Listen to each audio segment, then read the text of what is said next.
When I first opened it, I thought, I was like, oh my gosh, this feels like Carcassonne. Yes, like, the initial comparison is very obviously Carcassonne. And then about 5 moves in, it was like, oh, this is not it's a Carcassonne. whole different game. Welcome back to Kidsplaining. I'm Allison, and this is our 135 review of Land vs. Sea. If you're not familiar with our 135 format, it's 3 reviews in 1 video. We shoot our first review right after our first play, so you get our raw reaction. Then we shoot another one right after our 3rd play, and then the final review is after our 5th play, so you get to see how our feelings of the game develop and change the more we play. And in this one, we actually ended up playing 6 times, so we could cover all the different scoring variants. So now, let's jump into our first play of Land vs. Sea. Okay, so we finished our first play of Land vs. Sea. Yes. Just now. Yep.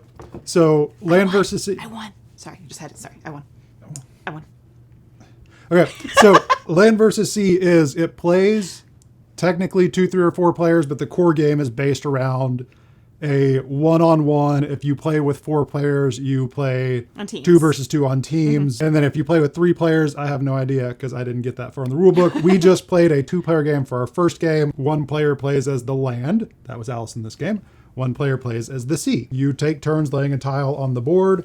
When you complete a section, so like this would be a completed section of land where it's fully enclosed, that piece of land scores for however many tiles are included in it. So this is 1, 2, 3, 4. So Allison would get 4 points for that. And then whoever completes it, even if it's not the person that controls that type of territory, gets 1 point for each of these little X's on there. If I completed this, even though Allison would score for the land, I would get 2 points for that. If Allison had completed this, then she would have gotten 4 points plus 2, so 6 points total. That's the entire game. Like there's a couple little, you can steal, there's a couple little action tiles that do things, and right. They're on the tiles that once you play it, then you're either able to play again or you can steal a tile from the other player. And there are some other game modes that we have not played yet, but for this one, we played a 2-player game. Initial thoughts on the game? I enjoyed it. When I first opened it, I was like, oh my gosh, this feels like Carcassonne. Yes, the initial comparison is very obviously Carcassonne. And then about 5 moves in, it was like, oh, this is not Carcassonne. It's a whole different game. For some reason, it took me like almost 2/3 of the game to be like, oh, I only score for the land. Yeah. Like, it doesn't matter if I complete the sea, I don't score for that. So like, I was like enclosing seas and was like, great, I get points. And he's like, great, those are points for me. And I'm hold on a second, I did that. So it took me a little bit to like be like, okay, I just need to focus on the land. But then I had to be careful because if I spread out too much of the land, there was no way to enclose it, and I would never get the points for that. This is not our game. We set this up for the example. We did not play here on this table. We played at home. I don't know, it was a very interesting strategic exercise to close off my areas, but also either close off yours while they were small or try to prevent you. So the only reason Allison won is she had over on one side this big long string. I think it ended up being like 27 points total because it was a lot of points. It was like 17 tiles or 14 tiles and then a bunch of the little X's. And I spent a lot of time playing tiles like that where it cannot possibly be enclosed with 1 tile. Obviously this can't, but it was it was like a little offshoot of it. And the only reason she take credit for that, but I just happened to see a spot where I could go like. Yeah. But you played you played the take another turn action tile and played another one enclosed in. That's the only reason she was able to score that is because she had that action tile. With that same string of land, I was looking for a way that I could complete it because it had so many of the X's on it, and I never had anything where I could complete it. So I was waiting to set myself up to, even though it would be a big score for you, it was almost equal points. So if she completed it, which she did, she got like 27 points versus getting 17 for her and 14 or 15 for me. I think it was 16 tiles total. Yeah. And then I had the additional 11 points for the X's. So there is a really, and that's a really unique strategy that you can't just focus on, okay, I'm going to get all my points. Because one, there's opportunities I'm going to close off your spaces, give you a few points, but I'm also going to pick up spaces for the X's. And then there's the opportunity, again, to say, okay, that's going to score you really big, but if I close it off, then I take the bonus points and just leave you with the points for the terrain type. So you and I went at it different strategies. I wasn't thinking, how am I going to sabotage you?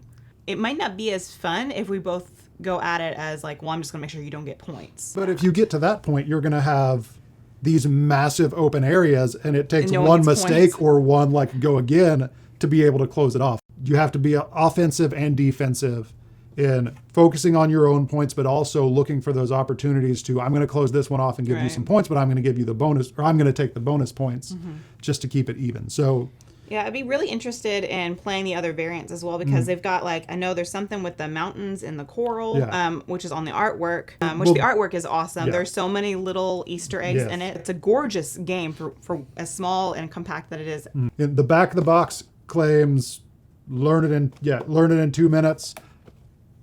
It's a little, I'd say 5, but for sure. And I read the rule book, spent 5 or 10 minutes reading through the rule book. I didn't taught do Allison in anything. about 5. Yeah. And it could have easily sat Maybe down. I'm just slow. Yeah, we could have easily sat down and read the rule book. I think 5 to 10 minutes from game unpacked, all the tokens opened up and all that.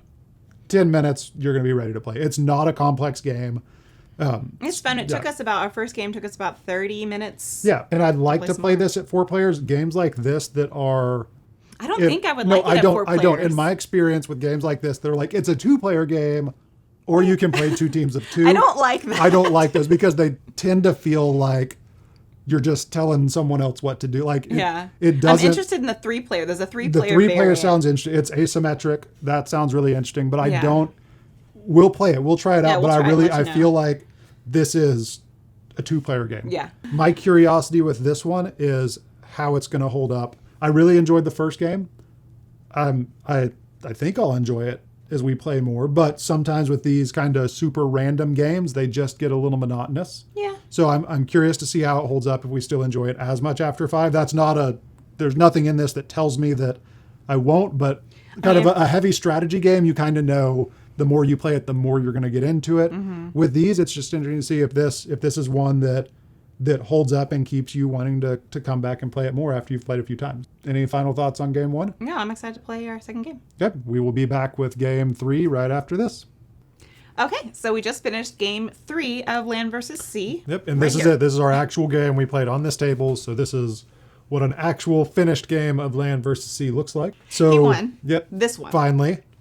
But game 2 I I won. think this might be my first 1-3-5 win. I think it is. It is. So Congratulations. just put that in the record books. So we played this one with the Mountains and Coral expansion. Right. Or not expansion, but scoring. And what that adds is you have coral and you have mountains.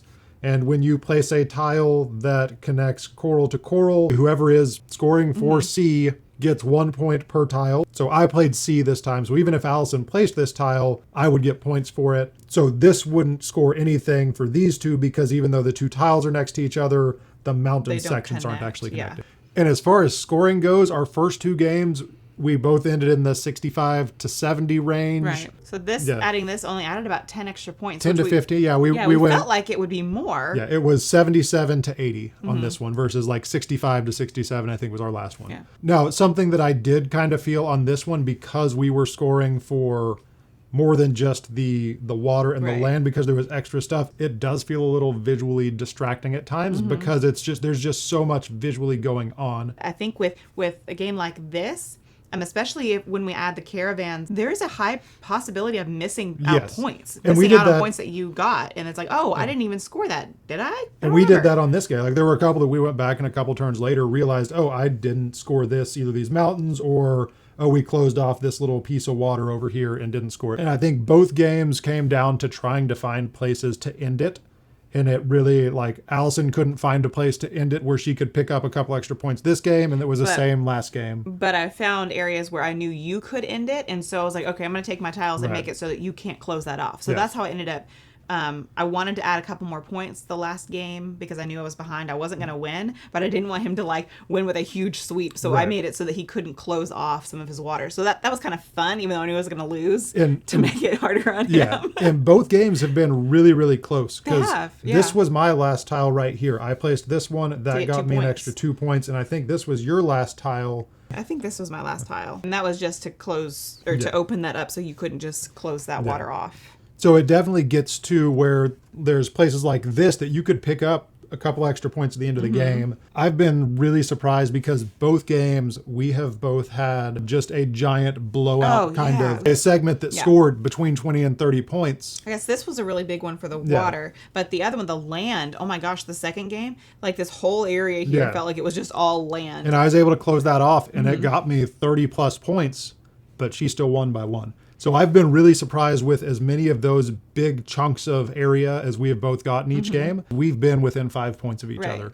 It feels very balanced. Yeah, despite that. So curious to see how, now we will play before our last video, we will play with ships and caravans. Now what that's going to do is add end game scoring. Where right now you lay the last tile, and as long as that last tile doesn't complete something and score you points, the game's over. The score is what it is. There is no end game calculation. So I'm curious to see how that affects things. I think that's going to be really interesting and change the dynamic of the game. I find that with this game, with this one playing with the coral and the mountains, I felt more diverse, and I didn't care as much about making a bigger statement. Like this one here was 3 points twice because I put this here and then here, so that was 2 points. And then when I laid this one here, that was 3 points, plus I enclosed it, so that was 3 more points. So this area added quite a bit more points, even though it was just those 3 tiles. Which is why I'm surprised that it only added 10 to 15 points to the game. True. And we did go back and check. Like, we made sure that we scored everything. So either we just had smaller segments. But I think that's what it was. I think we had smaller segments because of those situations where I was just...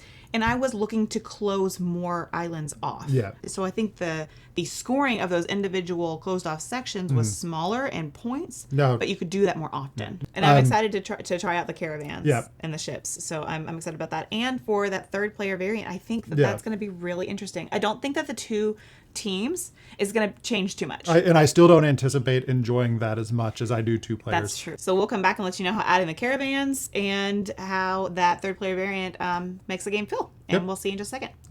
So we are back now after actually what was our 6th play of Land versus Sea. We wanted to make sure that we covered all of the game types. So game 4 ended up being a 2 versus 2 4-player game.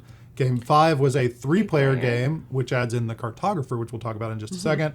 And then we just played game 6 with the caravans and ships and the mountains and coral, basically everything that you can do to score.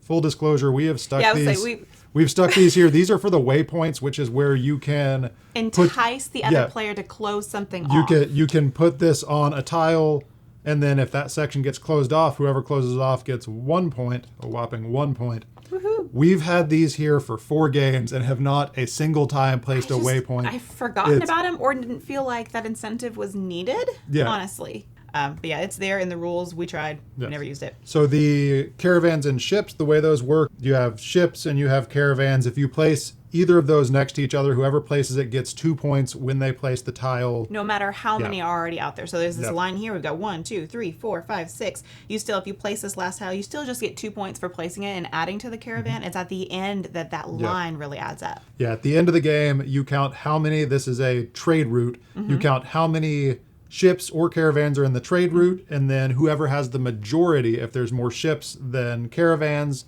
then the sea gets 1 point for each member of the trade route, and vice versa. And if it's a tie, no one gets the right, like points. This one here, it's just these 2, and it's just 1 ship and 1 caravan. So But that's a good lead into the 3-player variation where you have land, sea, and the cartographer, and in that.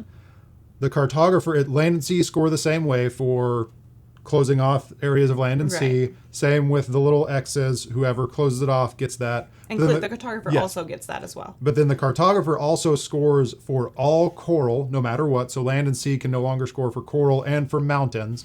And then at the end of the game, you score the trade routes the same way. Land gets the points if there's a majority of caravans. Sea gets the points if there's a majority of ships. But if there's a tie, then that goes to the cartographer. Yes. And again, when you do that, you count the number of ships and caravans in that and score 1 point for each. So the cartographer is trying to go around and make sure all the trade routes have equal numbers. Now you played the cartographer when we played the 3-player. And when we started playing, I mean, right from the get-go, he started getting points. Now, it was just 2 or 3 points adding up, but those 2 or 3 points add up significantly when we're just adding tiles when we're trying to close things off. So I was like, oh my gosh, the cartographer is going to... He's always going to be ahead throughout the game. It didn't end up that way. And I made a tactical error. There was a really large area of sea that I closed off thinking that Because there was a lot of there were a X's lot in of there. X's, but I just did. It was too big to go through and actually count up and make that. So I thought I was about 10 points ahead. I did that. I think I got like 13 points from X's, but the then C area got was like like 27, I 27. think. So I made a tactical error that ended up losing me the game. We played with my nephew Cody. He ended up winning the game because of that big point lead, and we just couldn't come back from it. Right. But it was I did enjoy the Yes. 3-player. I I didn't really- know how it would feel, but it had that same feel as a 2-player. Yes, but because just having everyone that had their 3-player. own role. I didn't really enjoy the 4-player version. didn't either. I would play it if the boys want to play it. I would play it if I was asked to play it. I'd be happy to play it. It was fine. I'm not a big fan of the Teams. like teams work when everyone kind of has their own role, but when it's just that this is really a 2-player game, but you can play with 4 players, and it's really. I don't know. I don't like those as much. And that's exactly what this is. It plays exactly the same way. You now just have someone else that you either need to do a whole lot of table talk, which just feels weird. Which the rules say you The can't. ru- Like they it has don't- nothing they don't against address table talk, so- which it did feel weird because I was like, okay, look, this. Put that there. Like, what are Right. you doing? And it had this like almost, even though it wasn't a full cooperative game, it had that keymaker feel where I was like, okay, you put that there, and then when I'll put that here, like Right. You don't gain any gameplay functionality with 4 players, but you do with 3 players. Right, I that think was this fun. game really shines at 2 players and 3 players. When we added as far as scoring, when we added the Caravans and Ships, I think our score this game, where we played with every possible way to score, was 87 to 92. This was the highest points we've gotten. Yeah, that bumped us up from the 75 to 80 range to the high 80s, mid 90s. So scoring wise, it did add, as expected. You add new ways to score, it's gonna Add more It's gonna points. add more points. so I think any Playtime was stayed the at same. 30 minutes no matter how many players, Yeah. because you don't add more tiles. It's the exact same number of tiles going. So playtime was a consistent 30 minutes. Setup time is super easy. All the tiles just stack just in sit the in box. there. You take them out, split the deck in half. and start. Like it's Make very easy. sure when you put it away that you put the starting Right, tile the in starting- the whirlpool. in the whirlpool and the volcano. Yeah. And addressing my concern from our first review of burning out on it, that didn't happen. Again, Carcassonne, I'm not going to pull out Carcassonne and play it 5 or 6 times in a couple days. I would gladly play this again this afternoon. It's And we probably will. yeah, it is random enough. Now, we did run into the more ways to score we added. You add more things to look at, and we did find ourselves placing more tiles in the wrong way, where we would accidentally place a land up Right. against the water, and it That's, just seemed that's discouraging when you go back. Yeah. You're like, oh, this one was placed wrong. so we did find the more scoring methods you add in, the more stuff you're looking for every time you place a tile. It seemed like more mistakes were made like that, which is easy when there's just so much going on visually. So yeah, and I think this is a great, again, it's not going to be, if the boys want to play it as a 4-player game, I would gladly play it. I think it shines at 2 players and it shines at 3 players. I like a 3-player like this, especially because we homeschool, and so taking a break in the middle of our school lessons to play a game like this, again, it never took longer than 30 minutes. Yep. It's a great break from the day, and it's 3 players, so there's 3 of us at home. This is definitely one that we're going to be pulling off the shelf quite a bit, probably as a break from history or before history class, just because it has that kind of history feel. Yeah. And the setup is so easy. It's so easy. Yep. So this is Land versus Sea. We will have a tutorial coming out for it at some point, and as soon as that's done, we will leave a link to that below, and Yep. we will leave a link to where you can find this game if you want to buy it. Go ahead and hit that subscribe button while you're down there. We have some videos right over here that you can check out. We'll see you Find the later. bell, hit a bell, hit the like button, all that. It's all important. YouTube cares. Bye. See you later. Bye.